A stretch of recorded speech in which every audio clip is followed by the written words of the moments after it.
I'd done all the steps that I was told would make me fabulously happy and wealthy. It didn't. It wasn't working. It didn't work out that way at all.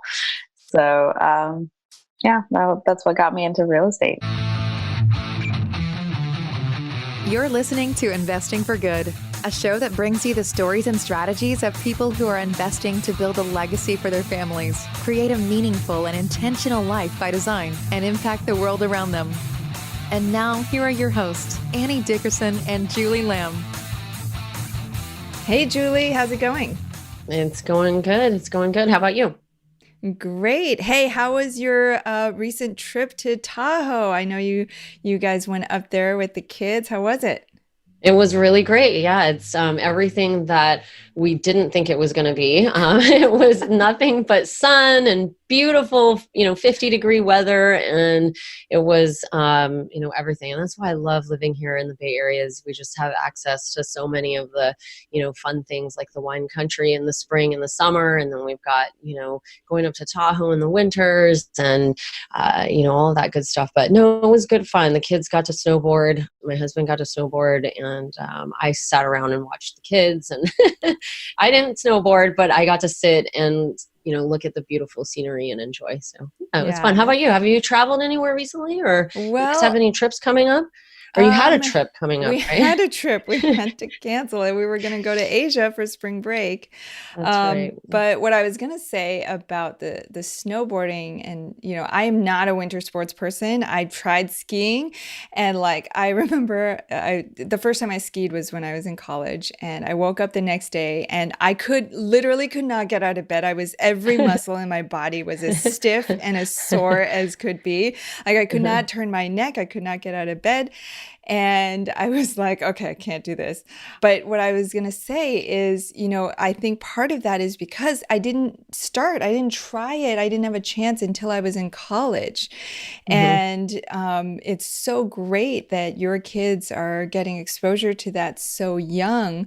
Because by the time I tried it, I was already a nervous wreck. I was at the top of the hill and I was looking at the bunny hill. I was looking down at the bottom. I was like, oh my gosh, there's a person down there. I got to avoid them. How do I not run into them?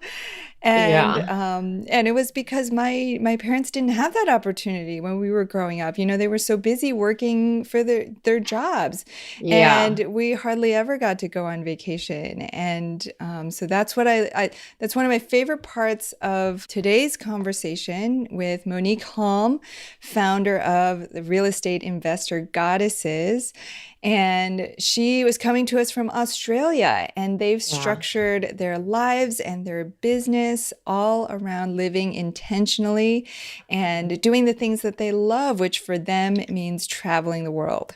Such a great episode. And I love talking with other women who are investing in real estate. And it's so inspiring to hear all that she's looking to accomplish in the next 10 years. And I know without a doubt that she will absolutely crush that goal and do it. But it is just really inspiring to be surrounded by people like Monick. So yeah. Absolutely. So here it is, our conversation with Monick Halm.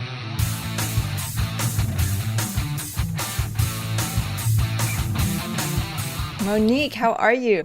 I'm great. How are you, ladies? Good. Great. We are so happy to have you on this podcast and share all the goddess love. But before we dive into how and why you created Real Estate Investor Goddesses and your mission, which I love, to help 1 million women reach financial freedom through real estate, I wanted to start first with one of my favorite parts of your story, which is that you call yourself a recovered attorney. I love that. So tell us about your decision first to go into law, why it wasn't the right fit for you, and then what you did to get out of it. Sure. So I am a first generation American, great parents who were super supportive and always were like, you can be anything you want. Though in parentheses, it's like, as long as you're a doctor, lawyer, professor, engineer. I I know I'm not unique in thinking that. So being a dutiful daughter and good student, I was like, well, I don't love math and so in science, so I guess I'll be a lawyer, right? So that was my option. And then I ended up going to law school and getting into in a big law firm, but I was just so miserable. Even though I was quote unquote doing everything right, partnership track, big law, I hated it. I often tell the story of this little anecdote that, at one point I found myself, it was a Tuesday morning, I was in the ER with an appendicitis. And when my doctor told me that my appendix had ruptured and I have to be in the hospital for a few days and at least 30 days after to recover, my first thought was, oh, thank God I don't have to go to work. My next thought you weren't was, like, oh no, this case and that case. No, it was like, I have at least 30 days off without having to work. And then I went, I didn't realize quite how miserable I was until that moment. And it's like this job is literally killing me and I can't, I can't do this. So, but I had 30 days at home to try to figure out a game plan, and there wasn't a straight shot out of it. It wasn't a straight path, but I did eventually, get out of law. It was a few years and trying different firms, and maybe that firm was really bad. Maybe another firm would be better. Or maybe big law is bad. Maybe a small firm would be better. Right. Practicing by myself, or so there was a lot of different things I tried before, but real estate was one of the things that I found through my journey, and which helped me to be able to really escape law. Yeah, because I imagine that, and I'm not a lawyer myself, but I imagine that was a big time and money investment to become an attorney in the first place. You must have spent years and years and lots of long nights, and both at school and then at work, and then a big investment of money as well to get to that point. So I'm sure it wasn't an easy decision to then get out of it. It wasn't. And it was, there 3 years of law school, a lot of law school debt. And it was my identity, right? So, and I practiced for 10 years. It was a big shift to get out of that. But I was miserable. And even though, that's I'd done all the steps that I was told would make me fabulously happy and wealthy, it didn't. It wasn't working. It didn't work out that way at all. So, that's what got me into real estate.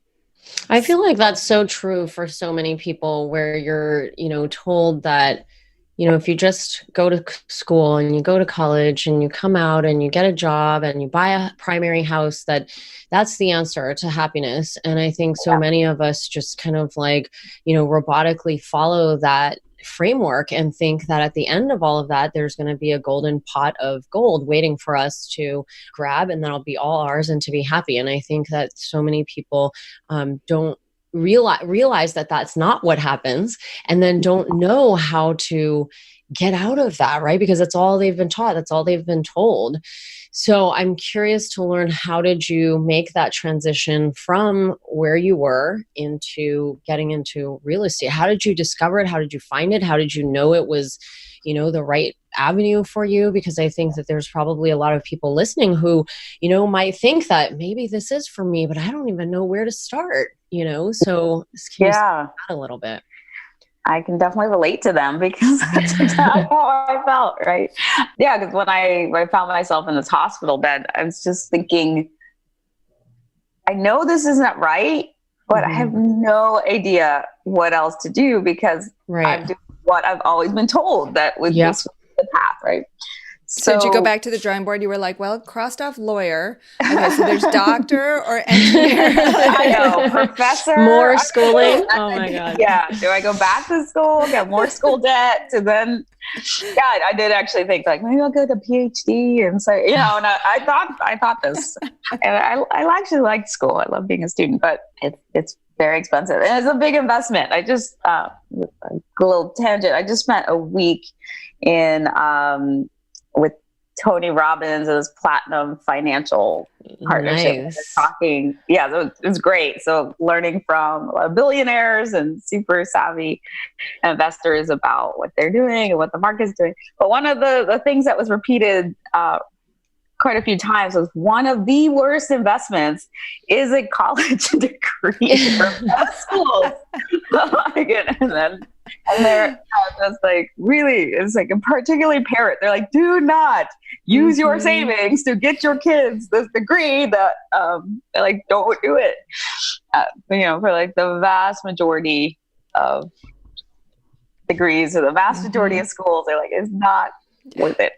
So that's an aside. But so my story was, so I ended up, being told you get this job and then you get a house that you want to live in.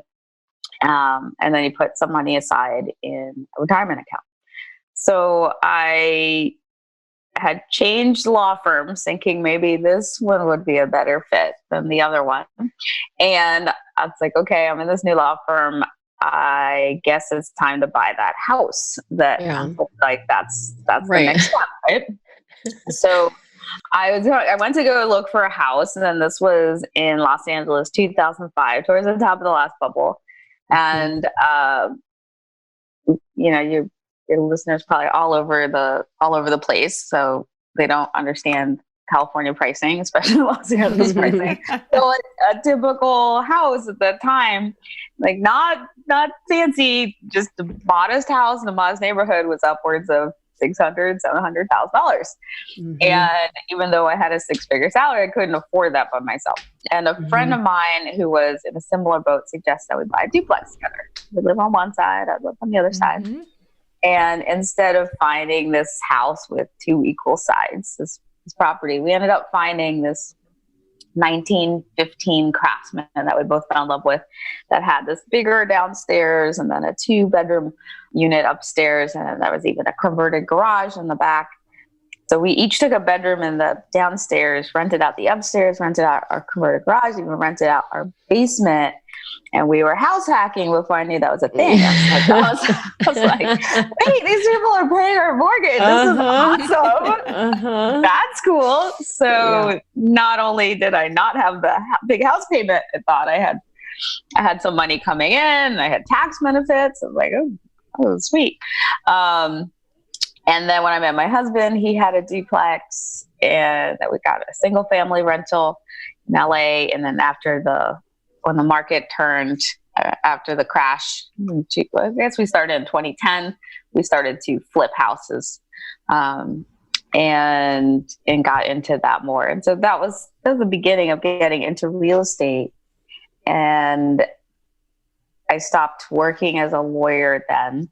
And then we learned about syndication, bringing groups of investors together, as you do, too. And then we were really off to the races, and that's what got me out of law. And when I could get my money working for me instead of me working for my money, I was able to escape.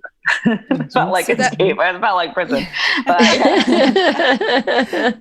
So that first house hack you did, approximately what year was that? 2005. 2005. And then you said in 2010, you and your husband started doing flips. Is that right? And then you quit your job. Okay. So 2005, you were still working as a lawyer when you did that first house hack.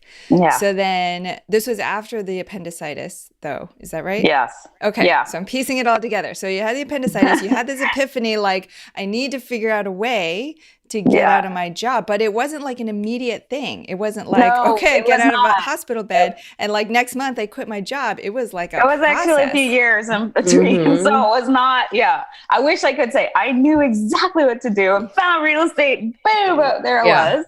Yeah. No, it was many years of misery and trying to figure it out. It was tough. And it wasn't just appendicitis. I had shingle. I had all sorts of my body screaming at me, like, get out. Yeah. And I tried, but it wasn't it was a path I had to figure out by myself, because nobody was telling me about this. Nobody was showing me the way. Yeah. Mm-hmm. Which I just want to comment on. That's the point right there, that nobody was telling you. No one was talking about it. Right. And it's like, had that one, you said a friend of yours suggested that you look at buying a duplex, right? Instead of like buying a home. And for me, it was a very similar story. It was my real estate agent. I wanted to buy the fancy loft and she wanted me to buy a 3.5 bedroom townhome. Right. And had she not explained it to me that way, she said, if you buy this townhome, you can rent out the other rooms and offset your debt payments for your mortgage and have someone else pay it down. And I was like, oh my gosh, I didn't know that was like a thing. And this was like 10, 11 years ago, and was house hacking also before I knew it was anything and what I was doing, but she knew of it. And which is why like what we do, I feel like is such important work, because it's getting the word out there to people who don't know about this kind of stuff or don't have access to that kind of thing. And that's really like so much of, why we do what we do, because it's like that one little thing, that one sentence that somebody can tell you that can just change your whole trajectory. I mean, I don't even know. Would you be sitting here right now? I don't honestly, No. I don't think I would be, because I wouldn't have, it was in that time of owning that first townhome that I realized the power of, real estate and, leverage and all of that stuff. And so it's just like, wow, so mind blowing.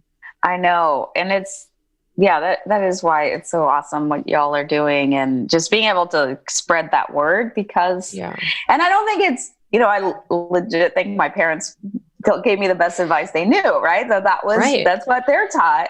You want to go to school, get the best job you can, you trade your time for money, you work for 40 years, you get a gold watch, you golf for a couple of years, and you die, right? Like that's what they're taught. And hopefully like you trade as much time for money as possible, but that's all that was the only paradigm they had. There's passive income streams was never anything they were taught. And I don't even know, honestly, they weren't even investing in retirement accounts. Like that wasn't something they knew. And they taught me the best they knew. My mom was a secretary. My dad worked for the post office. Like for them, like for me to go to law school was a big deal. And that was they gave me the best advice they had to give me. But most people aren't taught this. Most people are taught to go to college, get the best job you can. They're not taught to invest. What do your parents think now? They love it. And I just help them get an investment property. And they're actually I'm in Australia right now. So I've been, we set our lives up so we could travel around the world this year. And then they've come to visit. So they're here visiting in Australia right now. And they have an Airbnb property in Big Bear outside of Los Angeles that we got them last year. That's like making the money. And so they're using some of that income and traveling too. So it's cool. It's really great. So fun, changing lives. And, that's something we talk about all the time is, the work that we're doing, we're impacting not only our own personal lives, but like the lives of the people around us too. And that's what like drives us so much in what we do, is that it's not only benefiting ourselves, but, making this impact around so many different people. So I love that. Yeah. We'll get back to our conversation with Monick in just a minute. Have you been thinking about investing in real estate, but aren't sure you have the time or the desire to manage the investment? Perhaps you're afraid, like we were, that you'll make the mistake of choosing the wrong market or the wrong team and lose your entire investment. Well, that's exactly why we created the Goodegg Investor Club. We do the work of identifying solid real estate investment opportunities in the best markets around the country, and then partner with you to acquire these investments, and then we'll all share in the returns. We'll identify the growing markets, strong, experienced teams, and the solid deals. We do all the heavy lifting of managing the tenants and the renovations, and as a passive partner, you get to enjoy all the benefits of investing in real estate: monthly cash flow, long-term appreciation, and the ongoing tax benefits. When we first discovered passive investing through real estate syndications, we realized it fit perfectly into our busy lives. We could put our money to work for our families, work less, and get more time back in our days so that we could focus on what matters most and discover our true passion and purpose in life. We've now helped hundreds of people invest passively in real estate syndications and are seeing the positive impact it's had on their lives. We invite you to partner with us by joining the Goodegg Investor Club today so you can start putting your money to work for you and get more time back in your day, because we know that when people have more time in their days, they can do the true work they were intended to do, and the world will be a better place. To sign up for the Goodegg Investor Club, go to goodegginvestments.com/invest and we'll take it from there. That's goodegginvestments.com/invest. And now, back to our chat with Monick Halm. Well, let's continue on in the story. So you said 2010, you guys started flipping homes. And so then there's a big gap between 2010 flipping homes and now with everything you've created with Real Estate Investor Goddesses and the syndications that you do. And like, what happened in that less 10 years span? A lot has happened. Oh my gosh. Yeah. It's crazy. That is 10 years. So we started flipping when houses were on sale, which was a good time to get into it. And this was in LA. So we were flipped until about 2015, and then they were not as on sale. It was really competitive. It was getting harder and harder to find deals that make sense. And flipping it's basically a part-time job, right? Or it's like a contract job. So you work, you get a deal, hopefully you fix it up, you sell it and make some money. Good luck if you do it right. And then you have to start over again. So I wanted something that was more passive, where we could have money coming in every month and I didn't necessarily have to work so hard for it. And then we started looking for a fourplex in LA because that was as big as I could imagine at the time. And it was still quite a bit of money, but nothing made any sense. Nothing cash flowed, or it'd be like, okay, you're putting $2 million in, but then you get maybe 3% back in your return. It was really, it made no sense. So I was frustrated. And then I met a man who would become my mentor. And it's amazing. You're talking about these it's like little paradigm shifts that they're probably throwaway comments from somebody else, but completely changed life. So this was October of 2015. And I met Robert Helms, who's the host of the Real Estate Guys radio podcast. And he, through a mutual friend, when I was speaking to him, he had come to LA. Our mutual friend Kyle said, "You should come meet Robert," because he knew I was looking for this fourplex and the flipping. It was frustrating. So I go to meet Robert Helms, and we're chatting for about 10 minutes. And he's asking me what I'm doing. So I told him about the flipping and looking for this fourplex. And he goes, LA is a really tough market. I always say, live where you want to live, invest where the numbers make sense. And I went, crossed my mind that you could invest outside of where you live. I was like, oh, it's like my blood literally opened up the whole world, because nobody taught me one way or the other, but I assumed you had to drive to the property, manage it yourself, be able to touch it, feel it, do that work. Investment numbers make sense. So that was paradigm shift number one. And then the next thing he said was, and you can buy this fourplex by yourself, but you're limited to your own capital and credit. He said, alternatively, you could bring a group of investors together and buy 100 or 200 units. And they started telling me about the benefits of that and sharing the wealth and the risk and, and how you could really leverage. And I was just mind blown. And I went, you can that's a thing? You can do that? I was like, I want to do that. So I told him, I was like, I want to learn. I'm going to be your groupie. And he laughed. He thought I was kidding. It's like, I'm not kidding. Totally followed him around the world, that man. And I went home and I told my husband, oh my gosh, there's this thing. It's called syndication. You bring groups of investors together. You get 100, 200 units. Let's do this. And he was like, okay. So we signed up that night for their Secrets of Successful Syndication seminar, which was in January of 2016. So we went to that, joined their their mentorship program, joined this other mentorship program for apartment investing, invested a lot in our education, and just went like full into it. And in that 1 year, like by syndicating, we got over 1,000 units. I think we got 1,012 units that year, 2016, and probably for less money than we would have put into that one duplex, fourplex in LA. And then just we've been off to the races since. So that was how we really got to scaling. And then, do you want me to tell you also how Real Estate Investor Goddesses came about? Yes. When I was doing that. So I was like, so I'm into this. Also, between being a lawyer full time and when I started doing the real estate, I also became a coach. I was like a life coach, and I became an abundance coach for women. So it was a little bit of a journey too, but that was what I was eventually doing. And as I started getting really into the real estate, and we started syndicating, Russell Gray, who's Robert Helm's partner, and also became my mentor, would always say, when I think about building your network, building your brand, like who do you want to work with when you're syndicating? And I had gone to their conference. I was on the hotel, in the gym like the next morning, just going through and thinking about that. And I realized that all of a sudden it hit me. I was like, wait a minute.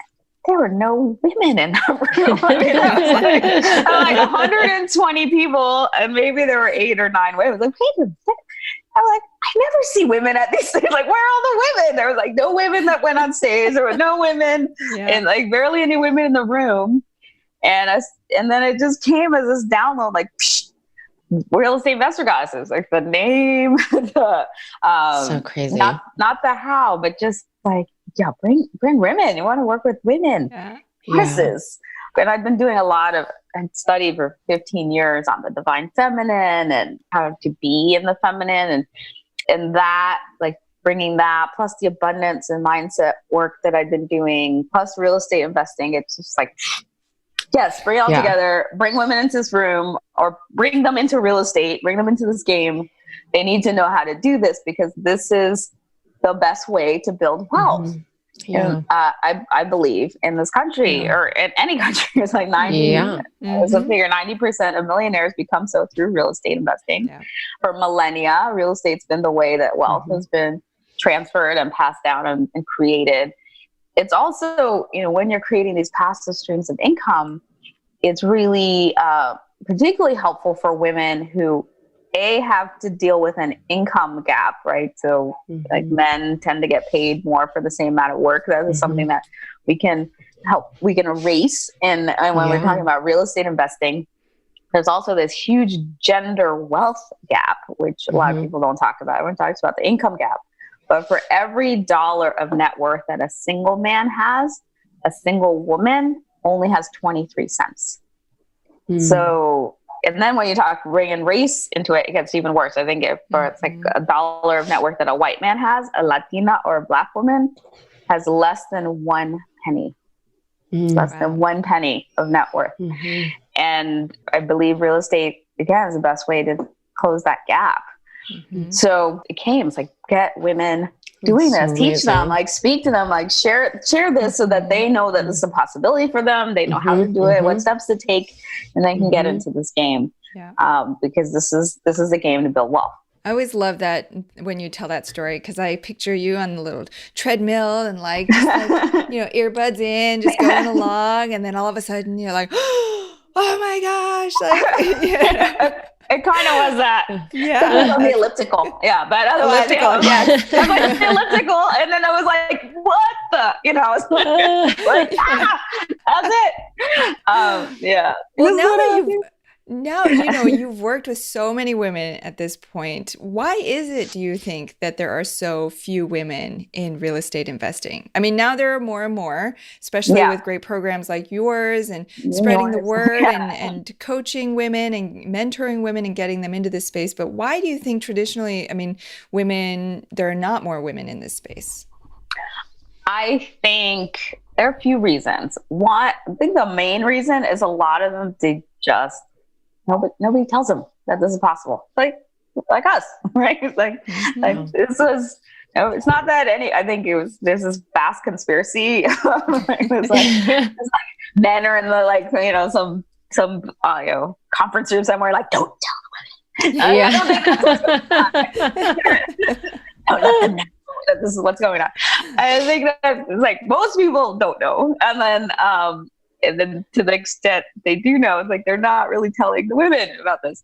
So I think that's a big problem. I think there's another challenge is that a lot of women may know, to the extent they do know that this is an option for them, they have no idea how to get started. And then if they go to most conferences and most trainings, it's like really overwhelmingly male and intimidating. And they don't know who to trust or what to do. And they're scared. They're scared they're going to be cheated. They're scared they're going to lose money. It's a big investment. Real estate is probably the biggest investment you'll make ever, right? Financially. And so it's scary to think, what if I do this and I lose it? So I think it's that combination, either not knowing what steps to take, or maybe you know what steps to take, but they're just scared. And I think that's why it's helpful as like our Wealth Through Real Estate events, or events where it's like all women, and then they're seeing all these different women that look like them or don't look like them, but are a variety of races and ages, and and they're going, wow, she did that in that way, and she did that in that, and she did that, and she was a single mom, or she was a grandma, or she's a young woman, and they have all done it. It's like, maybe I could do this too. It does. Like, representation does matter. It does help seeing somebody that looks like you, that that's doing it too. Yeah. And for our listeners, if you haven't had a chance to go to one of Monick's Wealth Through Real Estate events, you've got to check them out. We had a chance to go not too long ago, and Julie spoke on a panel. And Julie, I'll let you tell the story when you looked out at the sea of faces and how different it was. But just sitting in that audience and just being in that room full of women who are all lovers of real estate and either already investing in real estate or wanted to learn about real estate, the energy was so different from a typical real estate investing conference. Oh, yeah. Yeah. I still remember sitting there and looking out at the crowd, and there was was there 180? Do I remember that correctly? Yeah, 180. It was like 180 women sitting there looking up at us on the stage. And it was so powerful to just see the eyes on everyone, and the curiosity and the excitement and the wonder and the drive and the commitment to learn. And it was just so cool to see that. And it's first real estate conference for me I've ever been in that had not one single male in the audience, with the exception to your husband. There was not one other male out there. And I was like, wow, this is so powerful and so amazing.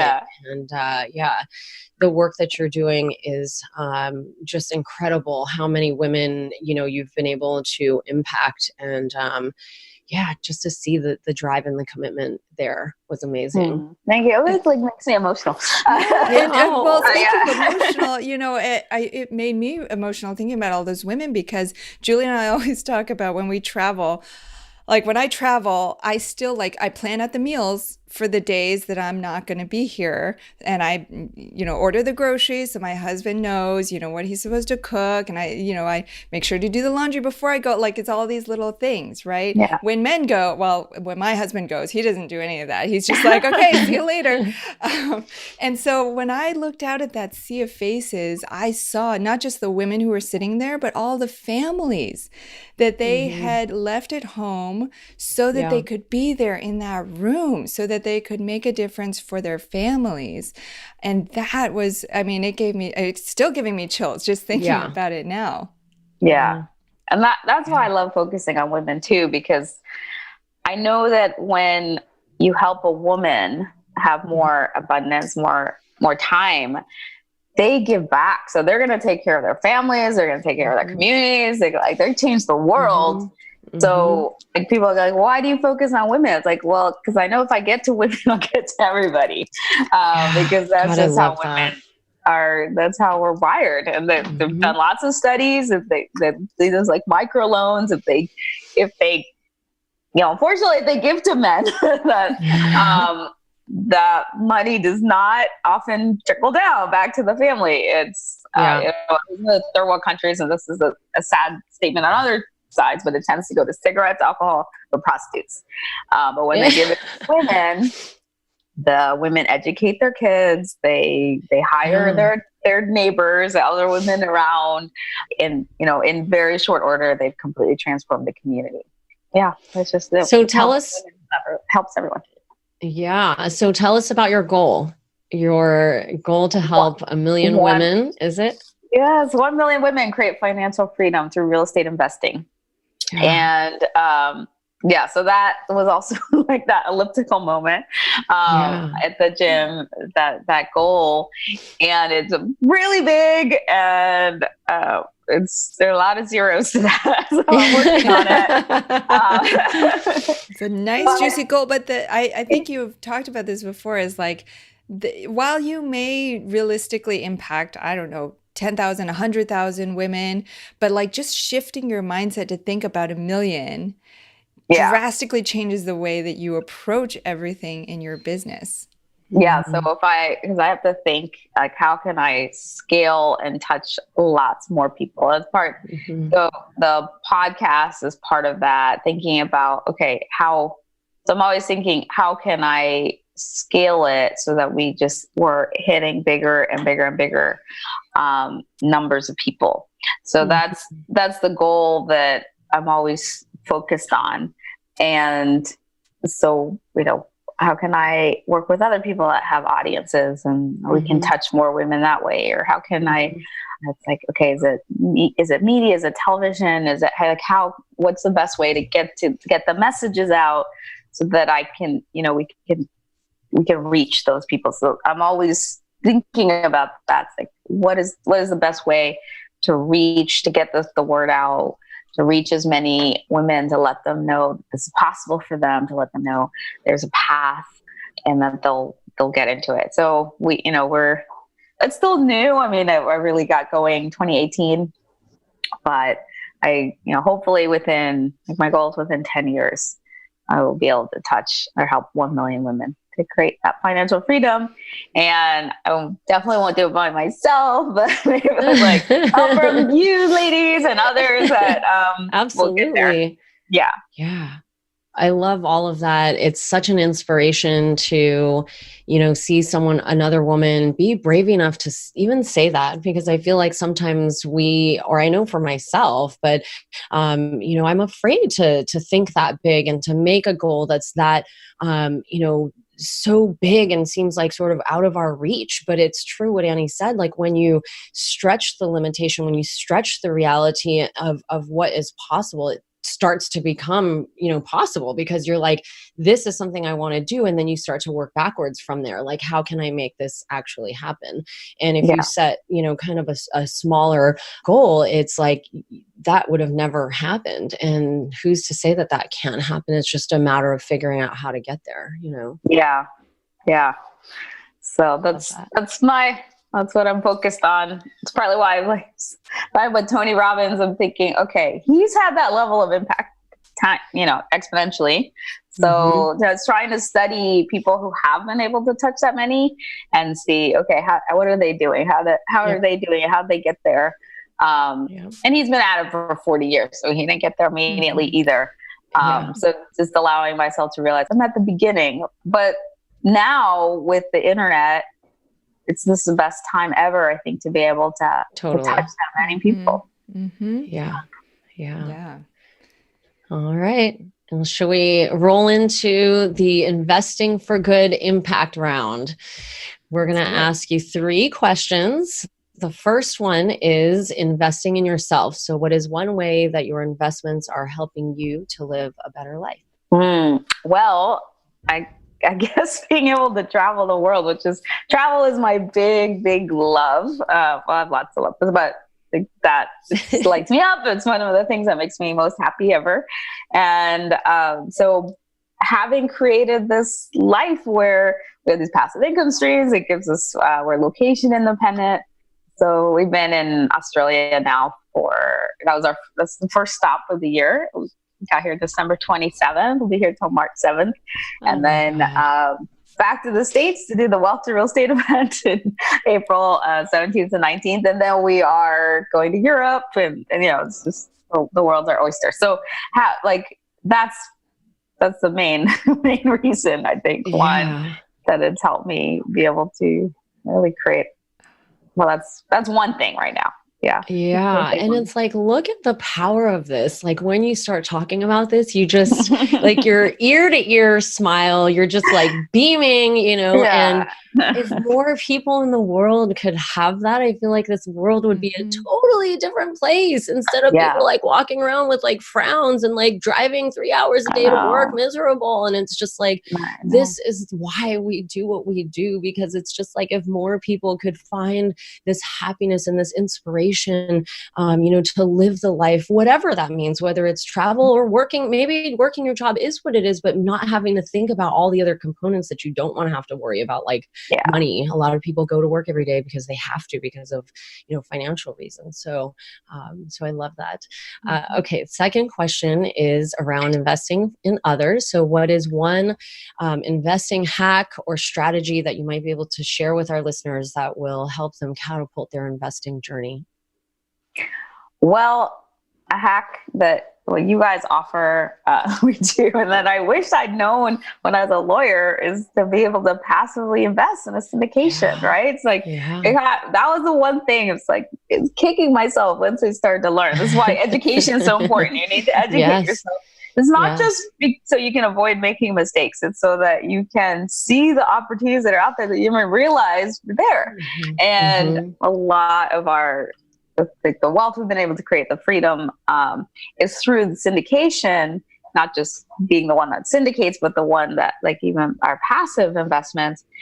And I think that, if more people just get their money working passively, because a lot of people are like, I think, stop because they think, gosh, I'm already really busy and I'm going to have a whole other job dealing with tenants and toilets, termites, like that. It's like, I don't want the 3 a.m. toilet, call from about a toilet. Like, I need my sleep.